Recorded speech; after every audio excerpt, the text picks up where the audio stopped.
SHRI Ramayana, Aranya Kanda, book number 3, Sarga 32, Roman numeral XXXII 32, RÁVAN roused.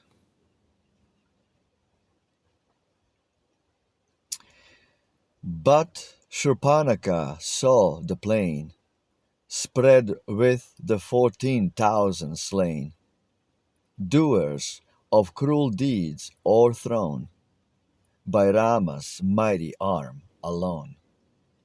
And Trishiras and Dushan dead, and Kara with the hosts they led. Their death she saw, and mad with pain, roared like a cloud that brings the rain, and fled in anger and dismay to Lanka, seat of Ravan's sway. There on a throne of royal state, exalted sat the potentate, begirt with counselor and peer, like Indra with the storm gods near. Bright as the sun's full splendor shone, the glorious throne he sat upon, as when the blazing fire is red, upon a golden altar fed.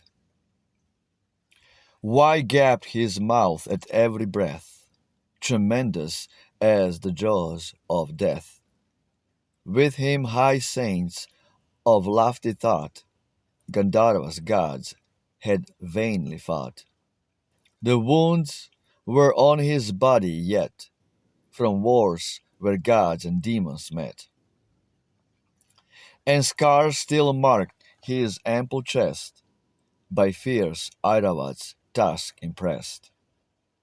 A score of arms, 10 necks had he, his royal gear was brave to see, his massive form displayed each sign that marks the heir of kingly line. In stature, like a mountain height, his arms were strong, his teeth were white, and all his frame of massive mold seemed lazulite, adorned with gold. 100 seams impressed each limb, where Vishnu's arm had wounded him, and chest and shoulder bore the print of sword and spear and arrow dint, where every god had struck a blow in battle with the giant foe. His might to wildest rage could wake the sea whose faith naught else can shake, hurling towering mountains to the earth, and crush and foes of heavenly birth. The bonds of law and right he spurned, to others' wives his fancy turned.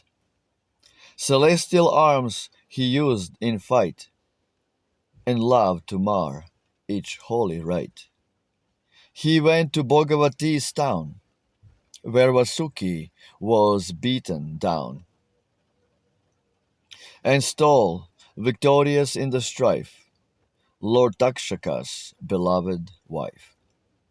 Kailasa lofty crest he sought, and when in vain Kuvera fought, stole Pushpak thence the car that threw the air as willed the master flew. Impelled by furious anger he spoiled Nandan's shade and Nalini, and Chaitrarata's heavenly grove, the hounds where gods delight to rove. Tall as a hill that cleaves the sky, he raised his mighty arms on high, to check the blessed moon and stay the rising of the Lord of Day. 10,000 years the giant spent on dire austerities intent, and of his heads an offering laid before the self-existent made. No god or fiend his life could take, Gandharva, goblin, bird, or snake, safe from all fears of death except from human arm that life was kept. Oft, when the priests began to raise their consecrating hymns of praise, he spoiled the soma's sacred juice, poured forth by them in solemn use. The sacrifice his hands o'erthrew, and cruelly the Brahman slew. His was a heart that not could melt, joying in woes which others felt. She saw the ruthless monster there, dread of the world's unused to spare, in robes of heavenly texture dressed, celestial wreaths adorned his breast. He set a shape of terror, like destruction ere the worlds it strike. She saw him in his pride of place, the joy of old Pulastia's race. Begirt by counselor and peer, Ravan, the foeman's mortal fear,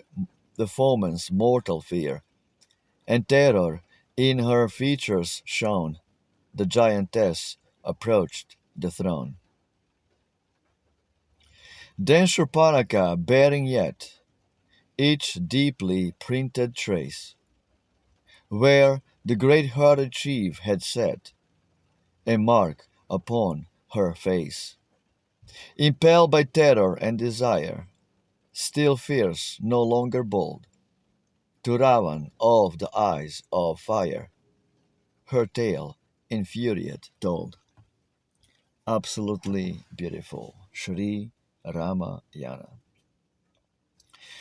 When God walked this earth as if an ordinary man. Jai Shri Ram, Hail Ram, Rama Victa, Victory to Rama. Larger than life, Roman Christ, Rama and Krishna. Ciao.